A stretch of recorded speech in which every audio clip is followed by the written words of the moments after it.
को हमने फिनिश किया था।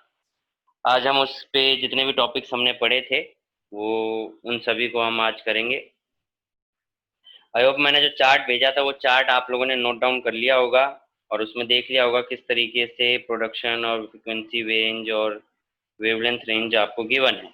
ठीक है, तो ऐसे में अब उस चार्ट को आपको लर्न करके रखना है।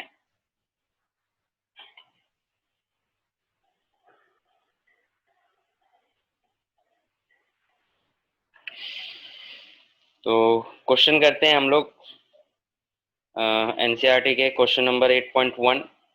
shows a capacitor made of two circular plates each of radius 12 centimetre, यानी रेडियस आपको कितना गिवन है?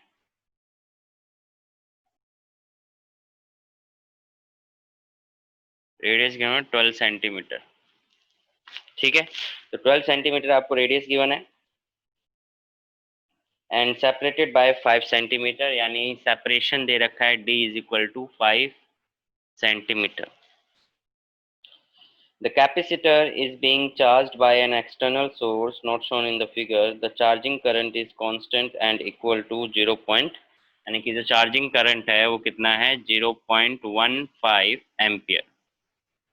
0.15 एम्पियर।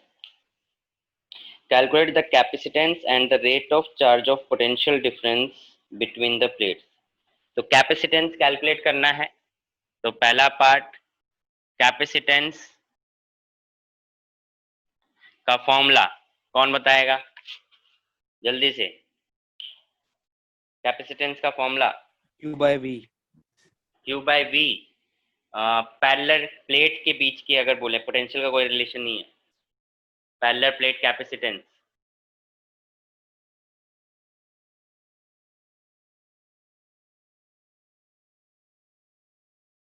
एनीवन?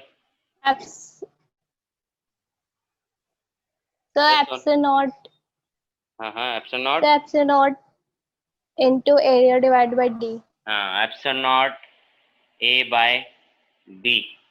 ये पैरेलल प्लेट कैपेसिटेंस, क्योंकि डायग्राम में क्या है कि इस तरीके से दो प्लेट्स गिवन है और ये इस तरीके से दिया हुआ है। ठीक है, ये फिगर दे रखा है 8.1 में। तो epsilon not A by D हो जाएगा। ए क्या है यहाँ पे? एरिया। तो रेडियस गिवन है तो सर्कुलर प्लेट एरिया क्या हो जाएगा आपका? एप्सिलॉन नॉट एरिया हो जाएगा पाई आर का स्क्वायर अपॉन में डी। इसको आप एप्सिलॉन नॉट की वैल्यू आप सभी को पता है कितनी होती है, कौन बताएगा एप्सिलॉन नॉट की वैल्यू? एप्सिलॉन नॉट की value epsilon not anyone? 8.54 into 10 raised to the power minus 8.85 12. 10 raised to power minus 12, 10 raised to power minus 12, ये वैल्यू होती है एप्सिलॉन नॉट की। पाई की वैल्यू आप 3.14 ले लेंगे। रेडियस आपको गिवन है और डिस्टेंस यानी सेपरेशन भी गिवन है। तो वैल्यू पुट करेंगे और इसको सॉल्व करेंगे। न्यूमेरिकली आप सॉल्व कर सकते हैं, आंसर आ जाएगा। आंसर आपका कितना आना चाहिए? ये 80.1 पिको फेराड, वैल्यू पुट करके सॉल्व करने के बाद। मैथमेटिक्स है। नेक्स्ट इसमें पूछा हुआ है rate of change of potential difference between the plate. तो rate of change of potential difference पूछा हुआ है, तो इसी में second part rate of change of potential difference, यानी कि क्या हो जाएगा? dv by dt। यही हो जाएगा rate of change of potential difference is equal to क्या हो जाएगा? dv बाय dt, क्योंकि टाइम के रिस्पेक्ट में वेलोसिटी पोटेंशियल क्या हो रहा है? चेंज हो रहा है। d का मतलब चेंज हो रहा है। ठीक है, पर v अगर कैपेसिटेंस के केस में देखें तो v इज इक्वल टू क्या होता है? q इज इक्वल टू होता है cv। तो v इज इक्वल टू क्या हो जाएगा? q बाय c, या स्मॉल q ले लीजिए क्योंकि चार्ज यहाँ पे था। Small q is equal to क्या हो जाएगा? q by c। कैपेसिटेंस के केस में ये होता है। कशिश ओके, ये रिलेशन है जो कैपेसिटर के केस में आपको ध्यान रखना है। वहाँ पे करंट का कोई रोल नहीं होता है, चार्ज का रोल होता है। तो q इज इक्वल टू हमेशा cv होता है किसी भी कैपेसिटर के लिए। तो यहाँ से v इज इक्वल टू क्या हो जाएगा? q by c। ठीक है कशिश? Okay sir. तो v की जगह पे हम क्या पुट कर देंगे? q by c। Capacitance constant रहेगा किसी भी कैपेसिटर के लिए, तो कैपेसिटर बाहर आ जाएगा, डिफरेंशिएशन में कांस्टेंट बाहर आ जाता है, अंदर बच गया D Q by D T. D Q by D T बच गया। अब D Q by D T किसके बराबर होगा? करंट के। D Q by D T किसके बराबर होगा? करंट के। तो करंट की वैल्यू आपको गिवन है, कैपेसिटेंस आप निकाल चुके हो, वैल्यू पुट करोगे और सॉल्व कर लोगे। कितना आंसर आना चाहिए जल्दी से बताएंगे कितना आएगा? ये तो बताएं, ये तो ज़्यादा कैलकुलेशन था इसलिए मैंने आंसर बताया। इसका बताओ क्या आंसर आएगा?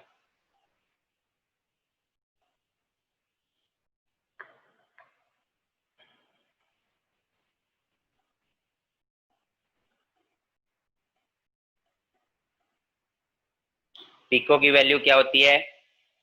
एनीवन? पिको की वैल्यू?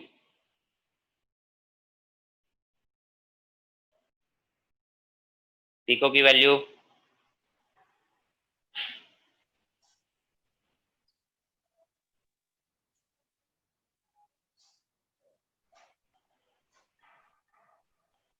So 10 की पावर -12।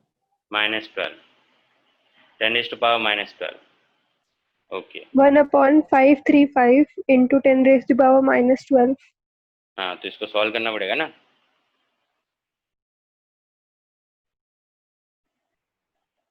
कोई कर रहा है इसको सॉल्व?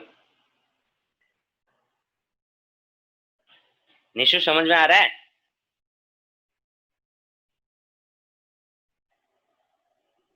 सर लास्ट क्लास की वीडियो लास्ट का पार्ट बाकी है अभी देखना। क्यों बाकी है? ऐसा कौन सा काम कर रहे थे कि बाकी है? आपसे टाइम के साथ क्लास से पहले क्लास की वीडियो भेजो, आप क्लास डिस्कनेक्ट कर रहे हैं, फिर भी टाइम के क्लास के साथ नहीं चल रहे हैं, फिर आप बोलोगे कि क्लास में समझ में नहीं आ रहा। निशु, केयरलेस नहीं। 1.8। 1.8 इंटू में 10⁻⁹ आ रहा है। 10⁻⁹, वेरी गुड। ए 1.87 इंटू 10⁻⁹, और क्या है? Rate of change of potential है, तो यूनिट क्या बन जाएगी? वोल्ट पर सेकेंड। वोल्ट पर सेकेंड। ठीक है मनीष, सोल्व नहीं हुआ?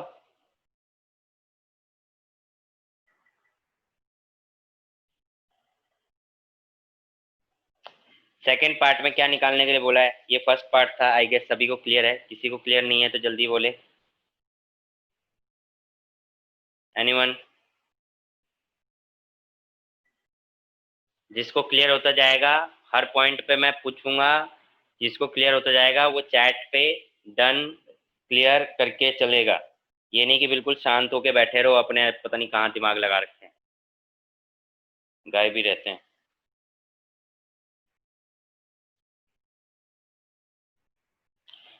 Second part, obtain the displacement current across the plates, और सभी को चैट में लिखना है, ये नहीं कि एक ने लिख दिया हो गया। बोल नहीं सकते हो तो लिख तो सकते हो। सेकेंड पार्ट कह रहा है डिस्प्लेसमेंट करंट निकालने के लिए, कैलकुलेट करने के लिए। तो डिस्प्लेसमेंट करंट अगर आप कैलकुलेट करोगे तो डिस्प्लेसमेंट करंट का फॉर्मूला क्या होता है? डिस्प्लेसमेंट करंट का फॉर्मूला क्या होता है? अभी पढ़ा है, epsilon naught D phi by D T, और ये फाई कौन सा होता है? इलेक्ट्रिक का, यानी इलेक्ट्रिक फ्लक्स होता है।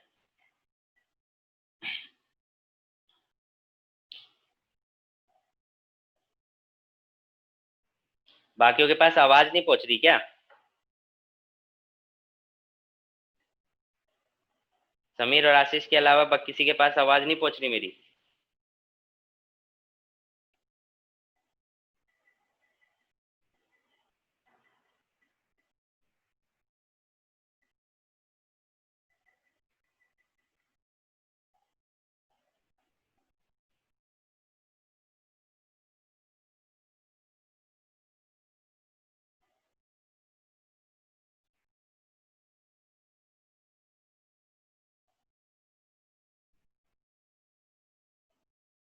रचित, आवाज नहीं आ रही तुमको?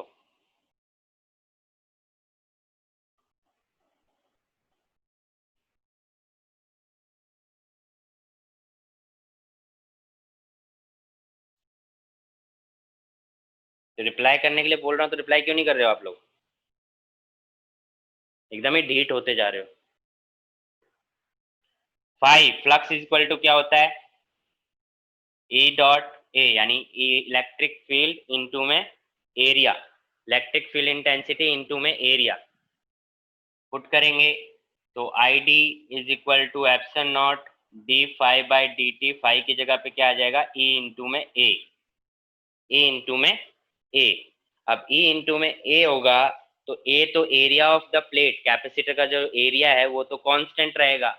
एरिया अगर कांस्टेंट रहेगा तो वो तो बाहर आ जाएगा, तो क्या बचा? Epsilon not A D E by D T. अब प्लेट के सेंस में हमने थिन प्लेट थिक प्लेट की वजह से इलेक्ट्रिक फील्ड इंटेंसिटी का फॉर्मूला पढ़ा है by applying Gauss theorem. Gauss theorem को अप्लाई करके हमने फॉर्मूला पढ़ा है। और कैपेसिटर के केस में भी कैपेसिटर के बीच में जो इलेक्ट्रिक फील्ड इंटेंसिटी होता है उसका भी एक फॉर्मूला होता है, ये हमने पढ़ा था। कौन बताएगा इलेक्ट्रिक फील्ड का फॉर्मूला यहाँ पे क्या आया था? इलेक्ट्रिक फील्ड इंटेंसिटी का क्या फॉर्मूला था?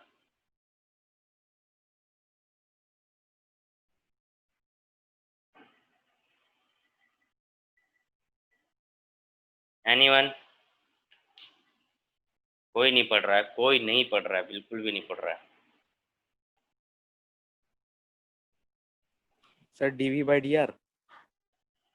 डीवी बाई डी आर वो तो पोटेंशियल ग्रेडियंट हो गया ना।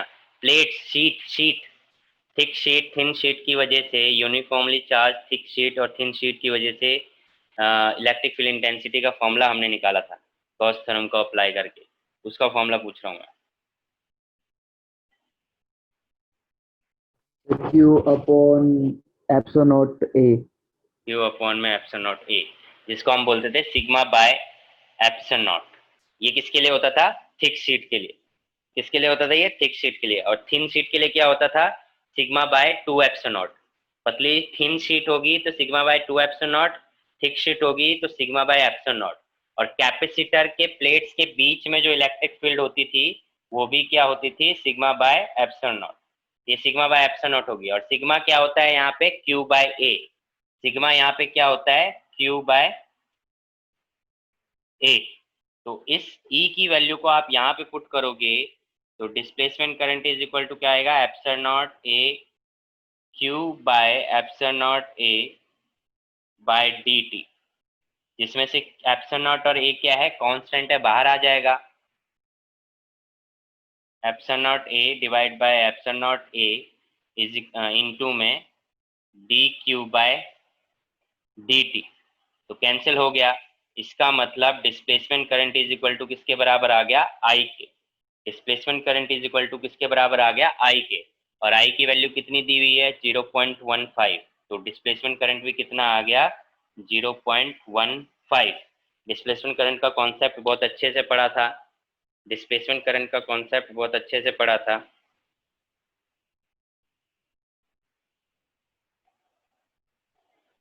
तो 0.15 एम्पियर ये करंट आ गया किसका? डिस्प्लेसमेंट करंट का। क्लियर सभी को? किसी को कोई डाउट?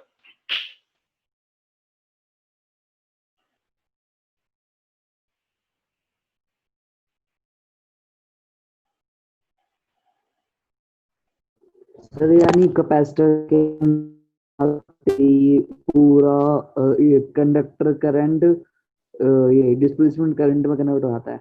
हाँ, मतलब कन्वेंशन करंट जो था वो डिस्प्लेसमेंट करंट के कन्वर्ट हो गया।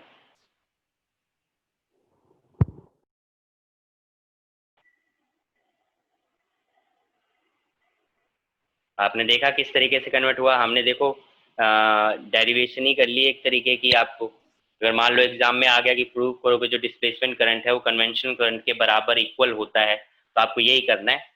देख लो, सिमिलर यही करना है। अगर लेट एरिया मान लिया ए इलेक्ट्रिक फील्ड इंटेंसिटी है, सेम इसी तरीके से करना है। और ये यहाँ पे प्रूव हो गया और आंसर भी आ गया। तो आप देखो, क्वेश्चन को हर तरीके से देखा जा सकता है। हमने न्यूमेरिकल करना था पर हमें न्यूमेरिकल करने के लिए वैल्यू चाहिए, हम सॉल्व कर रहे थे और हमारा एक तरीके से प्रूव भी हो गया कि convention current is equal to displacement current. So यहाँ तक सभी को क्लियर है? ओके, तो ये हो गया, डिस्प्लेसमेंट करंट हमने निकाल लिया।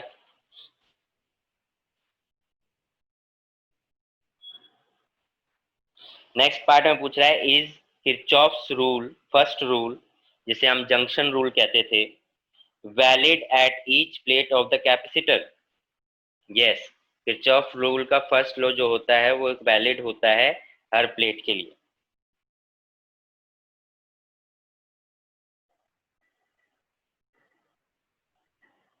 और ये किस बेस पे कह रहे हैं?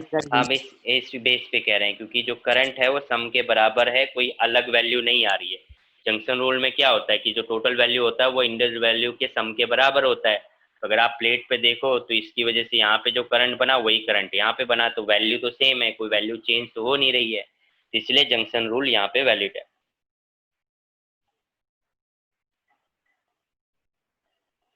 ठीक है, आई होप किसी को यहाँ पे डाउट नहीं होगा। अगर फिर भी किसी को डाउट है तो पूछ सकता है, अदरवाइज मैं नेक्स्ट क्वेश्चन की तरफ बढ़ रहा हूँ। सर एक बार जंक्शन रूल बताना। जंक्शन रूल होता है अगर एक पॉइंट है जिसपे कई सारे करंट आ रहे हैं और जा रहे हैं, तो ये जैसे मान लो ये मैंने बनाया है, तो ये I1 है, ये I2 है, ये I3 है और ये I4 है। तो I1, I2, I3, I4 ये चार करंट हैं जिसमें ये बीच वाला पॉइंट है जिसमें करंट आ भी रहे हैं और जा भी रहे हैं। तो ये कहता है कि इनका जो सम ऑफ करंट होगा, टोटल करंट होगा, वो क्या आएगा, यानी कि ये 0 के बराबर आना चाहिए, या पहले जो जितने करंट आ रहे हैं वो जाने के बराबर होंगे, यानी कि आने वाले I2 plus I1 is equal to I3 plus I4, ये मतलब है। और इनको इधर लेके आओगे तो सभी का सम क्या आएगा, 0 आएगा। अलजेब्रिक सम 0 होना चाहिए, मतलब इन सब का 0। देखो ये आ रहे हैं तो इनको पॉजिटिव ले लो, ये जा रहे हैं यहाँ जंक्शन से बाहर जा रहे हैं तो इनको नेगेटिव ले लो। इन सब का सम निकालोगे तो वो क्या आना चाहिए, 0 के इक्वल आना चाहिए। क्लियर?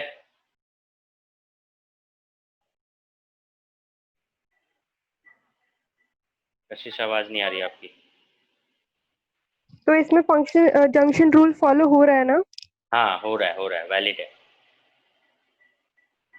क्योंकि अगर आप इसका सम निकालोगे तो इक्वली आ रहा है, तो इस वजह से वैलिड है।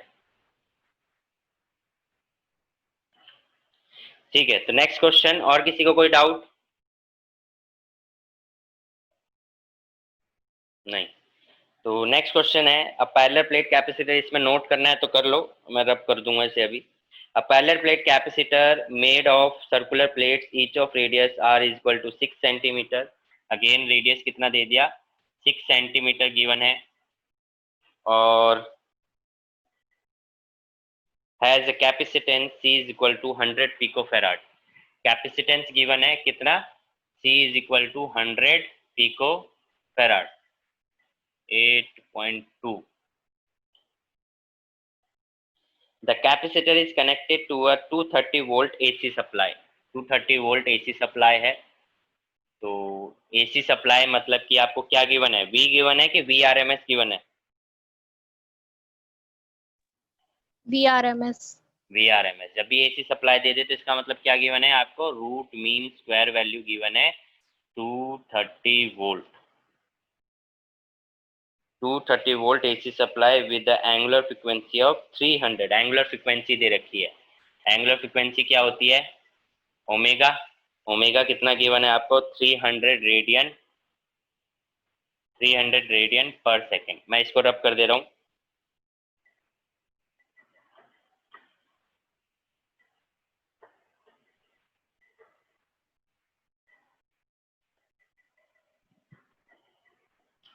ओमेगा यानी एंगुलर फ्रीक्वेंसी आपको कितनी दी गई है, 300 रेडियन पर सेकेंड। और ओमेगा से लीनियर फ्रीक्वेंसी निकालना बहुत इजी है। ओमेगा इज इक्वल टू क्या होता है, 2 पाई न्यू। तो न्यू इज इक्वल टू क्या हो जाएगा, ओमेगा बाय 2 न्यू। तो इस तरीके से आप एंगुलर फ्रीक्वेंसी निकाल सकते हैं, मतलब लीनियर फ्रीक्वेंसी निकाल सकते हैं। पूछ रहा है what is the RMS value of the conduction current. तो RMS value of conduction current पूछ रहा है, तो VRMS गिवन है, तो V is equal to IR होता है जब रेजिस्टेंस का केस है। बट यहाँ पे क्या है, कैपेसिटर है, तो कैपेसिटर का रेजिस्टेंस लेना पड़ेगा, और कैपेसिटर के रेजिस्टेंस को हम क्या बोलते हैं, capacitive reactance.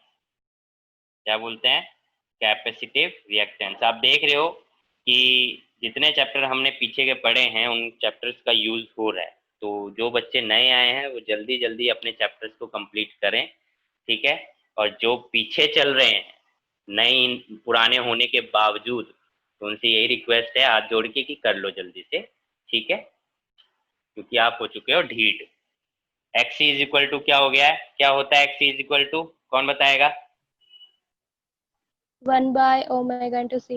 1 by omega c. हाँ 1 बाय ओमेगा सी, ठीक है। तो ये हो गया एक्सी की वैल्यू, और आर की जगह पे क्या आ जाएगा, एक्सी। और आरएमएस पूछा है तो V R M S, I R M S, आपको आई आर एम एस निकालना है, तो which is equal to V R M S upon में एक्सी। Very easy. एक्सी कैसे आ जाएगा, सी की वैल्यू आपको गिवन है, ओमेगा की वैल्यू गिवन है, पुट करोगे एक्सी आ जाएगा, ठीक है, समझ गए? यानी कि इसको आप इस तरीके से लिख सकते हो, V R M S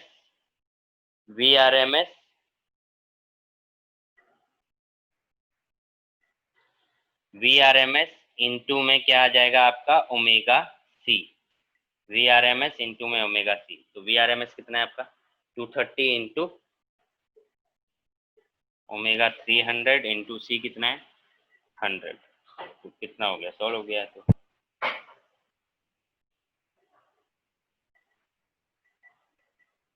1 2 3 4 5 6 6.9 into 10⁻⁶ क्या निकाला, करंट एम्पियर।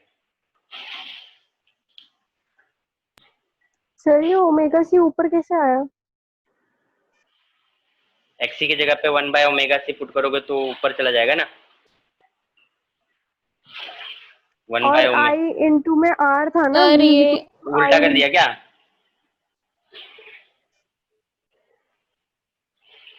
नहीं सही करा है सर। अब सही तो है। V is equals to I R लिखा था ना पहले आपने, हाँ आर की जगह एक्स ही मतलब हाँ होता है, हाँ, आर इक्वल्स टू एक्स ही है। R is equal to, R क्या होता है, रेजिस्टेंस होता है सिंपल वाला, है ना। अभी यहाँ पे रेजिस्टेंस ना होके क्या है, कैपेसिटर है। तो कैपेसिटर के अंदर जो रेजिस्टेंस होता है उसको एक्सी बोलते हैं, तो इसलिए हमने आर को एक्सी से रिप्लेस कर दिया है, आर को एक्सी से रिप्लेस कर दिया है, ओके सर। ठीक है। अच्छा इसमें पीको की वैल्यू है, पीको की वैल्यू पुट करना भूल गया मैं। -6 हाँ आएगा। तो ये पीको की वैल्यू पुट करोगे तो 10⁻⁻12 है, तो इसको सॉल्व कर दोगे तो आपका आ जाएगा 6.9 इंटू 10⁻⁻6 एम्पियर। तो आप लिख सकते हो 6.9 माइक्रो, -6 क्या होता है, माइक्रो होता है, माइक्रो एम्पियर, 6.9 माइक्रो एम्पियर।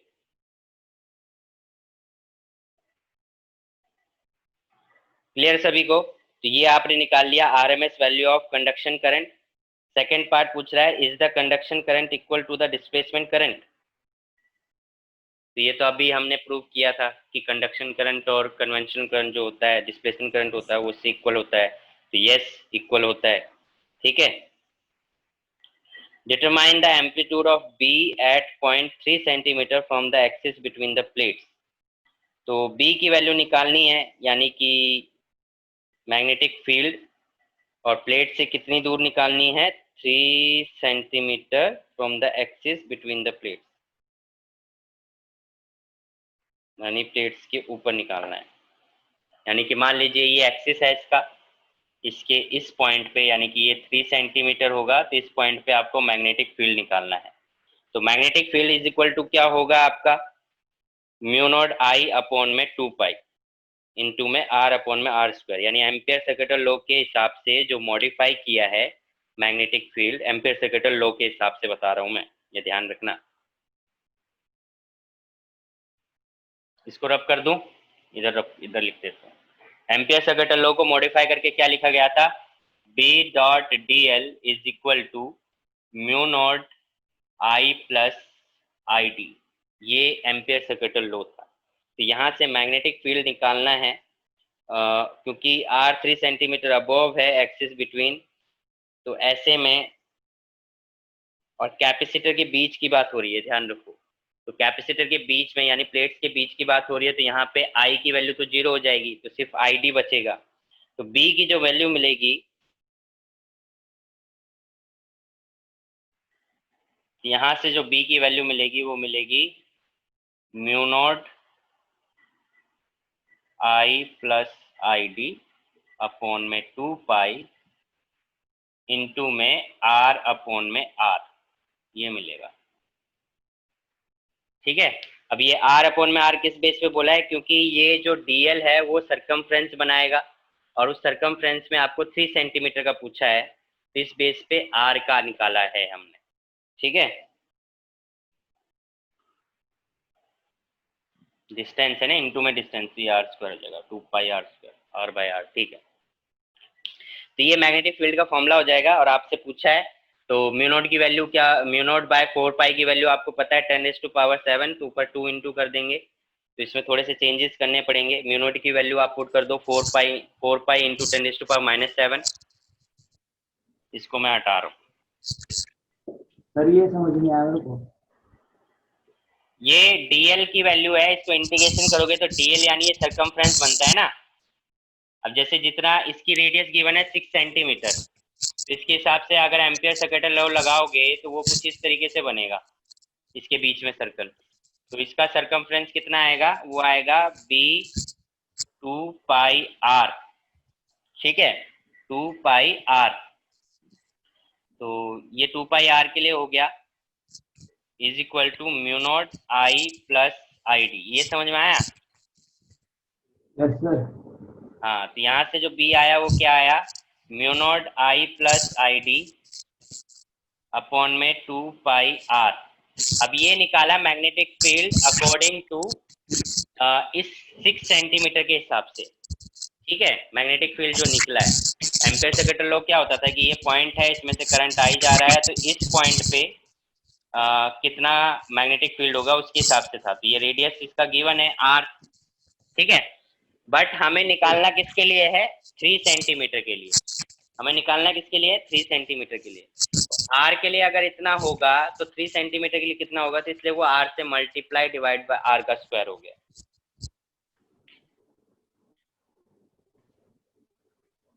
समझे? हाँ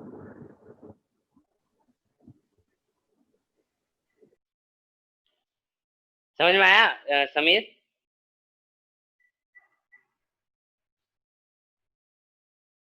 नहीं सर। क्या नहीं समझ में आया? अब सर ये आर अपॉन आर स्क्वायर ही नहीं समझ आया बस, और क्या। ये बात समझ में आई तेरे को? Yes sir. अब ये बता कि आर के लिए जो मैग्नेटिक फील्ड है वो क्या है, ये है। ठीक है सर। आर के लिए मैग्नेटिक फील्ड ये है, तो एक के लिए मैग्नेटिक फील्ड क्या होगी, बी अपॉन में आर। Yes sir. और आर किसके लिए निकालना है, 3 सेंटीमीटर के लिए। तो अगर एक के लिए इतना है तो 3 सेंटीमीटर के लिए क्या होगा, R is equal to B upon में आर इंटू में आर, यही होगा ना। Yes sir. और बी की वैल्यू क्या निकाली है तूने, mu not I plus I D upon में 2 pi R. Yes sir. Value put करेगा तो क्या आ जाएगा तेरा मैग्नेटिक फील्ड के लिए, mu naught I plus I D upon में 2 पाई आर स्क्वायर इंटू में आर, यही तो आएगा। Yes sir. अभी क्लियर? ठीक है सर। तो फॉर्मूला आप सभी को समझ में आया? तो फॉर्मूला क्या बन गया आपका, इसके हिसाब से बन गया B is equal to mu not I plus I D upon में 2 पाई आर अपॉन में आर स्क्वायर, कैपिटल आर हो जाएगा। ठीक है, एज कैपेसिटर के प्लेट्स के बीच में कन्वेंशनल करंट नहीं है, डिस्प्लेसमेंट करंट है, तो I इज इक्वल टू 0 है, तो B का फॉर्मूला क्या आ जाएगा, म्यू नॉट आई अपॉन में 2 पाई आर स्क्वायर इंटू में आर। तो म्यू नॉट की वैल्यू आप पुट कर देंगे, म्यू नॉट की वैल्यू कितनी पुट कर देंगे, 4 पाई इंटू में 10⁻⁷। आई कितना गिवन है आपका, अब आई देखो यहाँ पे, आई के लिए वैल्यू जो है वो सॉरी आई डी यानी डिस्प्लेसमेंट करंट निकालना है ना, तो डिस्प्लेसमेंट करंट जो निकालोगे वो किसके बराबर होगा, आई नोड के बराबर। डिस्प्लेसमेंट करंट जो होगा वो आई नोट के बराबर होगा। अब आई नोट की वैल्यू अगर निकालनी है तो वो कैसे निकलेगी, आई आर एम एस क्या होता है, I not by root two. I R M S क्या होता है, I not by root two. तो I not is equal to क्या आ जाएगा, root two I R M S. यानी कि जो डिस्प्लेसमेंट करंट है वो किसके बराबर हो जाएगा, I root two I R M S. तो आपको root two I R M S की वैल्यू यहाँ पे पुट करनी पड़ेगी, समझ गए।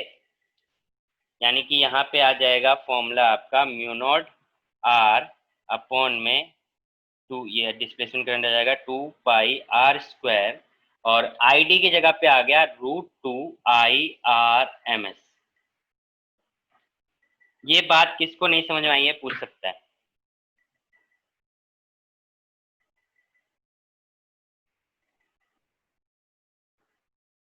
रेडियस आर की जगह पे 0.03 इंटू में रूट टू इंटू में आई आर एम एस कितना निकला है आपका, आई आर एम एस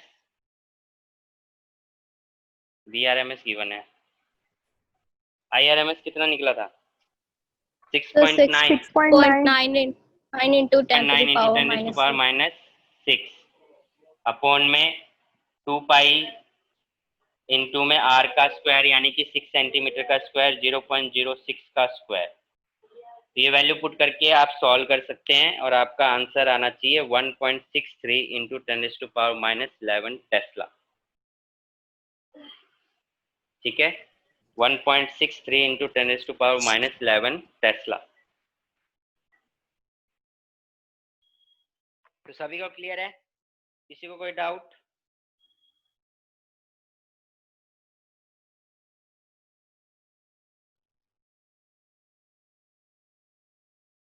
अगर सभी को क्लियर हो गया होगा। फॉर्मूले में देखो, फॉर्मूला बहुत इंपॉर्टेंट है, किस तरीके से हम फॉर्मूले को डिराइव करके या उसको रीअरेंज करके हम निकाल रहे हैं, ये इंपॉर्टेंट है और इसको समझना जरूरी है। क्योंकि बोर्ड के एग्जाम्स में जो क्वेश्चन आते हैं वो इसी तरीके से आते हैं कि आपको बेसिक फॉर्मूले तो पता है बट वहाँ पे अप्लाई बेसिक फॉर्मूले नहीं हो रहे, उनको रीअरेंज करके या थोड़ा सा मॉडिफाई करके वहाँ पर अप्लाई करना पड़ रहा है। तो इस चीज़ को आपको सीखना पड़ेगा और इस चीज़ सीखनी जरूरी है। तो और ये आएगी कैसे, क्वेश्चन प्रैक्टिस से। जितने ज़्यादा क्वेश्चन प्रैक्टिस करोगे उतना ज़्यादा आपकी मॉडिफिकेशन पावर इंक्रीज होगी। सर ये आई हमेशा 0 होगा? हाँ, कैपेसिटर के बीच में तो आज कन्वेंशनल करंट तो जीरो ही होगा ना, सिर्फ डिस्प्लेसमेंट करंट होगा ना इसके बीच में। तो कैपेसिटर फिर के, फॉर्मूले तो बस आईडी लिख देते ना ये। पर ये तो हमने ID Maxwell modified equation use करी है ना। मैक्सवेल ने कहा क्या था, बेसिकली तो फॉर्मूला यही है ना, चैप्टर 8 के अकॉर्डिंग जो बेसिक मॉडिफाइड इक्वेशन वो ये है, उसके बाद हमने ये किया है। हम डायरेक्ट नहीं कह सकते ना।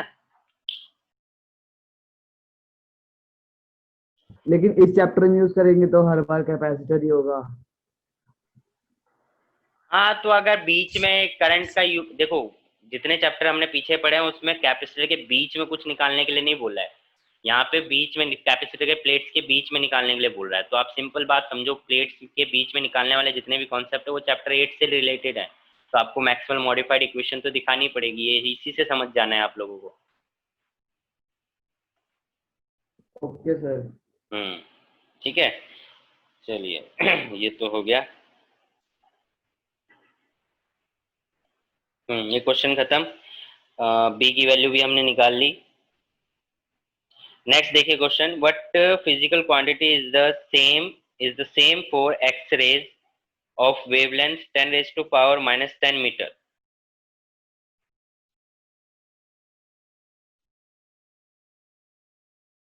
Red light of wavelength 6800 angstrom and radio waves of wavelength 500 metre. ये बोल रहा है कि कौन सी फिजिकल क्वांटिटी सेम है फॉर एक्सरे जिसकी वेवलेंथ 10 to power -10 मीटर है, रेड लाइट जिसकी wavelength 6800 angstrom and radio waves of wavelength 500 metre. तो इन तीनों के लिए कौन सी फिजिकल क्वांटिटी सेम है, बताइए।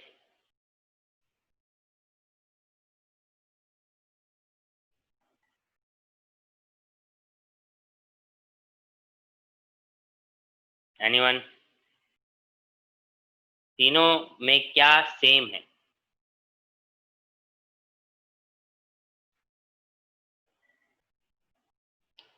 What physical quantity is the same for X-rays of wavelength 10 raised to power minus 10 meter, red light of wavelength 6800 angstrom, and radio waves of wavelength 500 meter?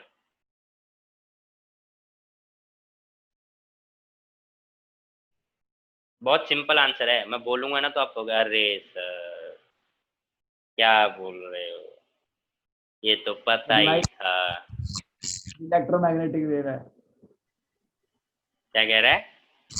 Electromagnetic wave है। Electromagnetic wave physical quantity सुनना है, physical quantity हाँ, तो पूछ रहा है वो।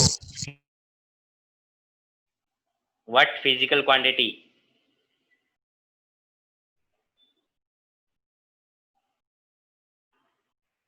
Physical quantity का मतलब तो याद है ना, 11th में बताया था पहले ही चैप्टर में, या भूल गए?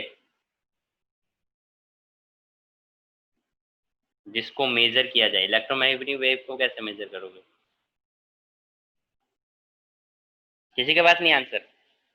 आंसर इज, देखो तीनों इलेक्ट्रोमैग्नेटिक वेव है, ये तो क्लियर है, आप सभी को पता है।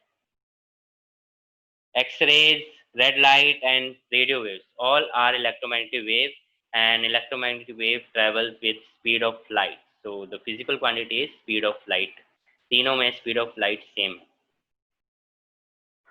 फ्रीक्वेंसी कैसे सेम हो जाएगी आशीष? कैसी बात कर रहा है? सबकी वेवलेंथ अलग अलग है तो फ्रीक्वेंसी अलग अलग नहीं होगी? हैं? कौन सा दिमाग लगा रहा है, सर का या पैर का? Frequency inversely depends on the wavelength, wavelength different तो फ्रीक्वेंसी अलग अलग होगी। Answer is speed of light 3 × 10⁸ metre per second. सारी wave electromagnetic wave speed of light से ट्रेवल करती है। अब बोल रहे होगे अरे सर ये तो पता ही था। क्यों मनीष, पता था? Next question, a plane electromagnetic wave travels in vacuum along z direction। okay, a plane electromagnetic wave travels in vacuum along z direction। what can you say about the directions of its electric and magnetic field vectors?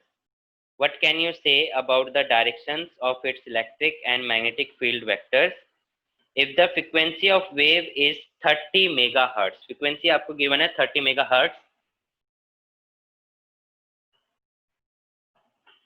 Question number 8.4, frequency है कितना? 30 megahertz. तो mega की value कितनी होती है? 10⁻⁶। 30 megahertz इसकी frequency given है आपको। और व्हाट इज द वेवलेंथ? तो इसकी वेवलेंथ पूछ रहा है, तो वेवलेंथ निकालने के लिए कौन सा फॉर्मूला यूज करोगे? C divided by V। C divided by V या nu? Wavelength is equal to C by nu. तो C कितना होता है? 3 × 10⁸। न्यू कितना है? 30 × 10⁻⁶। तो ये तो सॉल्व हो गया भैया। 1/10 और कितना हो गया? 10⁸, 10⁻7 यानी 10 मीटर। ठीक है, और भी पूछा है ना, इसमें क्या पूछा है? What can you say about the directions of its electric and magnetic field vector? Magnetic field vector और इलेक्ट्रिक फील्ड वेक्टर की डायरेक्शन क्या हो सकती है?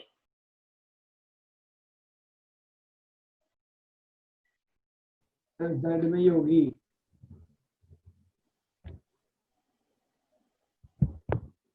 सर जेड डायरेक्शन में होगी। डायरेक्शन ऑफ प्रोपगेशन नहीं पूछा उसने, इलेक्ट्रिक फील्ड वेक्टर और मैग्नेटिक फील्ड वेक्टर की पूछा है। तो अगर जेड डायरेक्शन में उनकी प्रोपगेशन है तो एक्स में ई हो सकता है और वाई में ई हो सकता है। ये आपका आंसर हो, ये आंसर होगा आपका। एक्स में ई हो सकता है यानी एक्स एक्सिस के अलोंग ई हो सकता है और बी एक्सिस के अलोंग वाई हो सकता है। ठीक है, तो ये आप लोगों का आंसर होगा। Next question, a radio can tune into any station in the 7.5 megahertz to 12 megahertz, यानी फ्रीक्वेंसी रेंज गिवन है।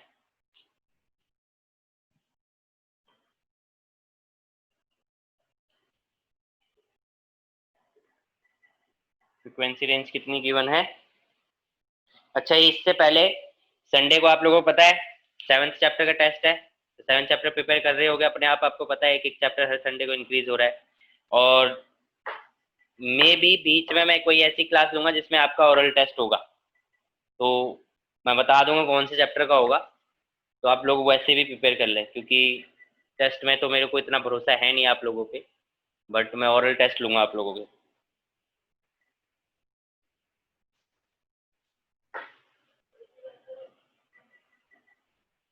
ठीक है, तो क्वेश्चन क्या कह रहा है, radio can tune into any station in the 7.5 megahertz से 12 मेगाहर्ट्ज, यानी 7.5 megahertz to 12 megahertz.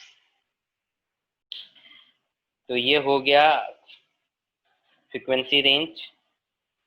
What is the corresponding wavelength band, तो वेवलेंथ बैंड निकालना है, तो ये तो आप अभी फटाफट निकाल के मेरे को बताएंगे कि वेवलेंथ की क्या रेंज आएगी, जल्दी से बताएंगे।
Four to 2.5। 4 to 2.5, थोड़ी सी मिस्टेक है।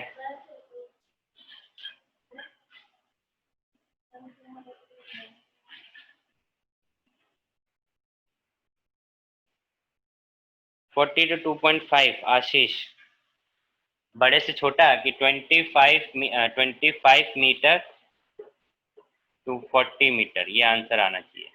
तो आपको लैम्डा 1 निकालना है, तो लैम्डा 1 आप निकाल लोगे c बाई न्यू करके, ये फॉर्मूला आपने यहाँ लिखा देखा ही है। तो 3 इंटू 10⁸ अपॉन में 7.5 इंटू 10⁸, और लैम्डा 2 निकाल लोगे 3 इंटू 10⁸ अपॉन में 12 इंटू 10⁶। सॉल्व करके एक का 40 आएगा, एक का 25 आएगा, और आंसर आ जाएगा। ठीक है, सर तो लैम्डा 1 40 आ रहा है, तो पहले 40 नहीं आना चाहिए? नहीं ऐसा कुछ नहीं है, रेंज बताते हैं तो छोटे से बड़ा रेंज दिखाते हैं, रेंज दिखानी है ना आपको, ऐसा कुछ नहीं है। वो तो आएगा ऑब्वियसली, हमेशा ही आएगा। फ्रीक्वेंसी की रेंज दी है तो फ्रीक्वेंसी के अपोजिट वो रेंज जाएगा, क्योंकि इन्वर्सली प्रोपोर्शनल होता है। ठीक है, तो इसीलिए मतलब इंक्रीजिंग ऑर्डर में रेंज दिखाते हैं जब भी दिखाते हैं, डिक्रीजिंग ऑर्डर में नहीं दिखाते। नेक्स्ट क्वेश्चन 8.6 तो कर लोगे, 8.7 पे आ जाओ। The amplitude of magnetic field part of harmonic electromagnetic wave in vacuum is 510 nano Tesla।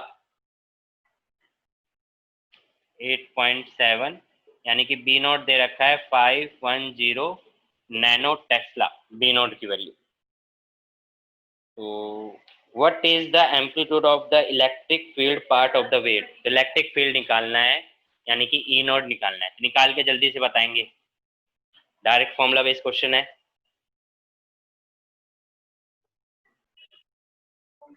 Sir क्या लिखा है? B not is equals to 510 nano Tesla.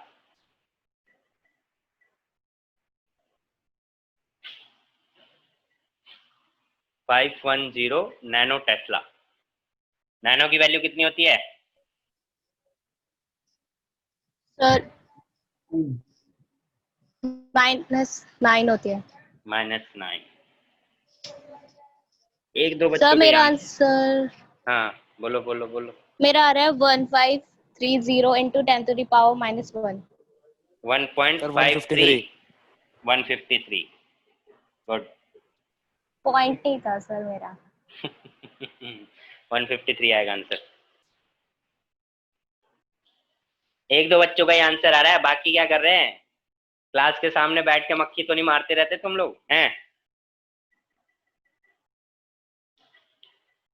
चलो अब नेक्स्ट आता है बढ़िया question 8.8। Suppose that electric field amplitude of an electromagnetic, कशिश ये समझ में आ गया? सर ई नॉट का फॉर्मूला नहीं पता था मेरे को। ये मैंने क्लास में ही बताया था, जब बताया नहीं था C is equal to E naught by B naught होता है वेलोसिटी फिल्टर। हाँ ठीक है सर, ठीक है। हाँ हाँ, तो पूछो ना, नहीं है तो मैं वही, अभी मेरा ध्यान आ गया आपकी क्लास में। और किसी को कोई डाउट? फॉर्मूला देखो, मेरा मेन मोटिव है आप लोग एक्टिव रहो क्लास में।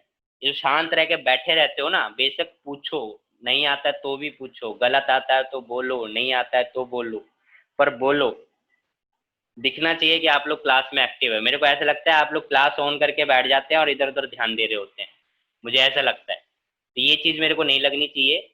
आप लोग एक्टिव रहो, मुझे पता चलता रहना चाहिए कि हाँ मेरी बातों को अटेंटिवली आप सुन रहे हो। मैं बोलता रहता हूँ, 5 बार बोल देता हूँ कि रिप्लाई नहीं आ रहा है, किसी का रिप्लाई ही नहीं आ रहा है, इसको क्या समझूं मैं? इसका मतलब आप क्लास ऑन करके बैठ जाते हो बस। क्वेश्चन है, suppose that electric field amplitude of an electromagnetic wave is given है आपको। इलेक्ट्रिक फील्ड वेक्टर आपको कंपोनेंट दे रखा है 8 पॉइंट, कौन सा क्वेश्चन है ये? 8.8 और ये 8.7 था, सॉरी। तो ई नोड आपको गिवन है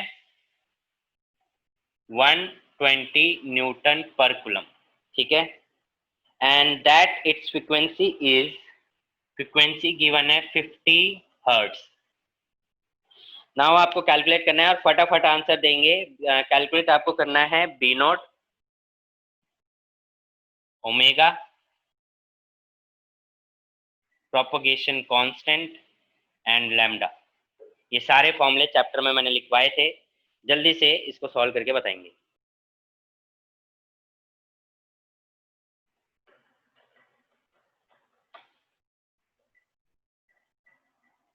पहले बी नॉट बताओ किसका आ रहा है? बी नॉट into 10 की sir power 4 into 10 to the power -7. 4 into 10⁻⁻7 Tesla, ठीक है। सर माइनस नहीं आएगा? माइनस नहीं आ रहा? हाँ सॉरी सर, आएगा, ऊपर जाएगा ना 8। माइनस आएगा तो बी नॉट आ जाएगा, किससे आ जाएगा? B not is equal to E not by C से आ जाएगा। सी की वैल्यू क्या होती है? बी नॉट कितना दे रखा है? 120, सी की वैल्यू होती है 3 into 10⁻8, तो कितना आ जाएगा आपका? 4.7 या 4 इंटू, सॉरी 4×3=12 है ना, हाँ, तो 4 into 10⁻⁻7 क्या निकाले हो? B not Tesla.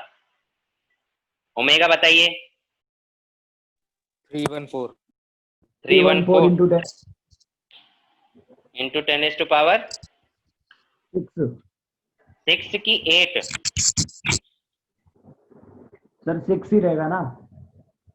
6 कैसे रहेगा? हाँ सर 8 होगा। 2 ओमेगा क्या होता है? 2 पाई न्यू होता है। 2 इंटू में 3.14 इंटू में फ्रीक्वेंसी कितनी है? 50, ये हो गया 100, ठीक है। हाँ, तो ये हो गया 100 हो गया, और 100 को करोगे तो 314 ही आ रहा है, रेडियन पर सेकंड कहाँ सर से? 314 ही आ रहा है। 314 ही आ रहा है, इसमें भी गलत लिखा है आंसर। मेगाहर्ट्ज है ना वहाँ पे फ्रीक्वेंसी। सॉरी 50 मेगा हर्ट्ज है, सॉरी फ्रीक्वेंसी 50 मेगा हर्ट्ज है, फ्रीक्वेंसी 50 मेगा हर्ट्ज है क्वेश्चन में, ओके 50 मेगा हर्ट्ज है। 50 मेगा हर्ट्ज का मतलब 50 इंटू में 10⁻6, तो ये आ गया 10⁻6। तो ये जब 50 इंटू 2 कितना हो गया? 100, तो 100 और ये कितना हो जाएगा? 10⁻8 तो हो जाएगा। 3.14 इंटू 10⁻8 रेडियन पर सेकेंड। क्या कह रहा है? सर 314 into 10 की पावर 6 वही था ना सर? अच्छा 314 कह रहा था, ओके ठीक है फिर ठीक है। साइंटिफिक नोटेशन में बोला करना, कंफ्यूज काहे को करता है। वेवलेंथ निकालो, वेवलेंथ कह रहा हूँ, हाँ वेवलेंथ भी और प्रोपगेशन कांस्टेंट भी, दोनों में से कोई भी एक निकालो पहले। Lambda equal to lambda is equal to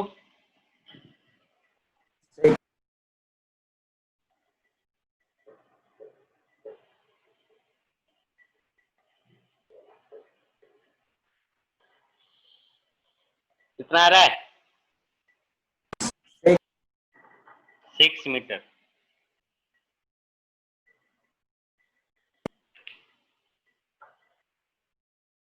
ए 1 2 6 आ रहा 4 सर। 1 2 1 2 क्या 1 2?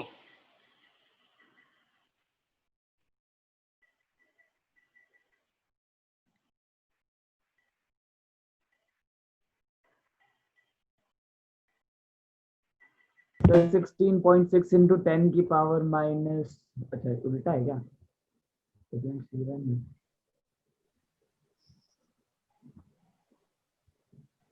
अच्छा Sir, A equal to k की वैल्यू 12.42 1, हाँ बोलो बोलो सोनिया बोलो। सर 1.0 कुछ आ रहा है k की वैल्यू। 1.0 कुछ आ रहा है। और किसी का, आशीष बोल रहा था, कितना बोल रहा था? 1.3 1.3 आ रहा है चंचल का, ओके। आशीष भी बोल रहा था कुछ, आशीष बोल रहा है 1.1 1.12.42। ये कितना आ रहा है? ये तो नहीं आ रहा। गलत हो गया था, वो गलत हो गया था। 1.01 आएगा। 1.01 आ रहा है। और किसी का लगा रहा हूँ, मनीष, रचित, दिव्यांशु,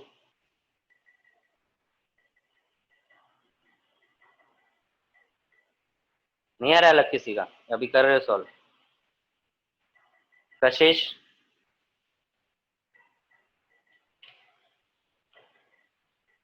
इसका कशिश आपने फॉर्मूला क्या होता 2 pi by lambda last class में तो बताया था। है? हाँ सर ठीक है। कशिश यस सर, मेरा आ रहा है 0.01 0.01 1.01 1.01। 1.01। अच्छा ये आ रहा है, चलो। पर आंसर 1.05 दे रखा है। तो 2 इंटू में 3.14 अपॉन में 6, ये 2 से गया तो ये आ गया 1 पॉइंट, हटाओ लगाओ तो 0, और 3 पंचे 15 तो 4 आ रहा है मेरा, तो 0.4 आ रहा है। 1.04, 4 तिये 12, 3 पंचे 15। मेरा भी वही आ रहा है सर। हाँ तो 0.4 आ रहा है। क्या यूनिट क्या लगाएंगे बताओ, इसकी यूनिट क्या आएगी? कौन बताएगा? रेडियन, इसकी यूनिट क्या होगी? Radian metre. Per metre, radian per metre इसकी यूनिट होगी।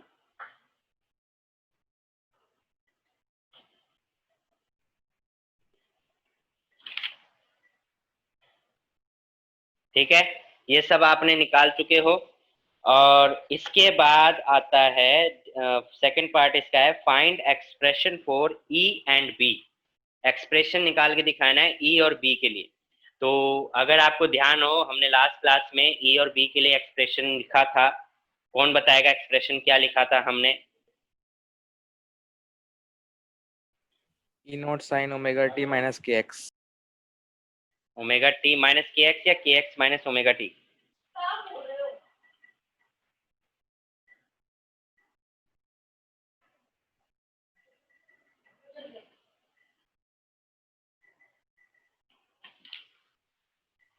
Omega T minus K X. Omega omega T T minus K minus X के आएगा। X, okay. हाँ तो बस फिर ओमेगा की वैल्यू आप निकाल चुके हो, के की वैल्यू आप निकाल चुके हो, और ई नॉट और बी नॉट की वैल्यू निकाल चुके हो। तो बस वैल्यू में वहाँ पे पुट करना है, ठीक है।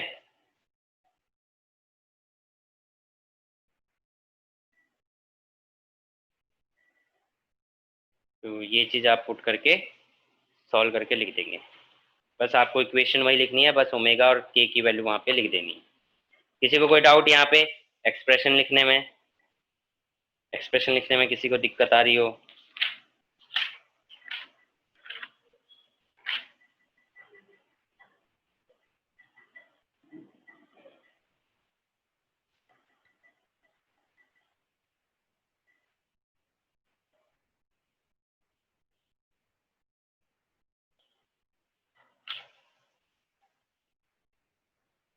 उसके बाद उसके बाद के क्वेश्चंस इजी हैं, तो आप लोग क्वेश्चन नंबर 8.9 नहीं, ये रहने दो, 8.9 रहने दो।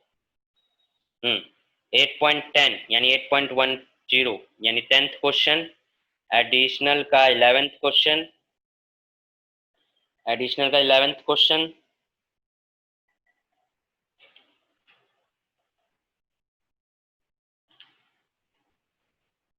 8.14, 8.15 इसको आप सॉल्व करेंगे। तो होमवर्क के लिए आपको क्वेश्चन मिल गया 8.10, 8.11, 8.14 एंड 14 भी नहीं, 8.14 रहने दो। हाँ ठीक है 8.14 और 8.15 ये करने हैं आपको, ठीक है। तो ये आप लोगों का होमवर्क हो गया और ये चैप्टर भी अच्छे से फिनिश हो गया। इसमें जितने टाइप के न्यूमेरिकल बन सकते हैं वो हमने कर लिए हैं, इससे अलग न्यूमेरिकल कुछ नहीं बनेगा, यही बनेगा। 8.15 हाँ 8.15 ठीक है। तो यही क्वेश्चन बनेंगे। अब इसको लेके किसी को डाउट है तो वो नेक्स्ट क्लास में डाउट्स लेके आ सकता है। पिछले किसी चैप्टर का डाउट है तो वो डाउट लेके आ सकता है नेक्स्ट क्लास में, यानी कि आज क्या है, वेंसडे, तो फ्राइडे, कल सैटरडे, फ्राइडे को चैप्टर 7 का टेस्ट हो रहा है। चैप्टर 1 और 2 का ओरल टेस्ट होगा, यानी कि परसों, मतलब नेक्स्ट क्लास में सभी का ओरल टेस्ट होगा, सभी प्रेजेंट होंगे। तो चैप्टर 1 एंड 2 का ओरल टेस्ट है, आप लोग पढ़ेंगे और आएंगे। कशिश चैप्टर 1 आप कर चुके होगे आई गेस, सेकंड चैप्टर में क्लास यस आपको सर, हो गया। हाँ, तो सेकंड क्लास चैप्टर के मैं भेज देता हूँ, उसको आप पढ़ो और नेक्स्ट क्लास में ओरल टेस्ट के लिए आओ, ठीक है। तो आपको पता चलेगा कि आपको कितना आ गया है, और अगर कोई डाउट होगा तो डाउट पूछ लेना। Okay sir. चलिए फिर मिलते हैं नेक्स्ट क्लास में, टिल देन बाय बाय।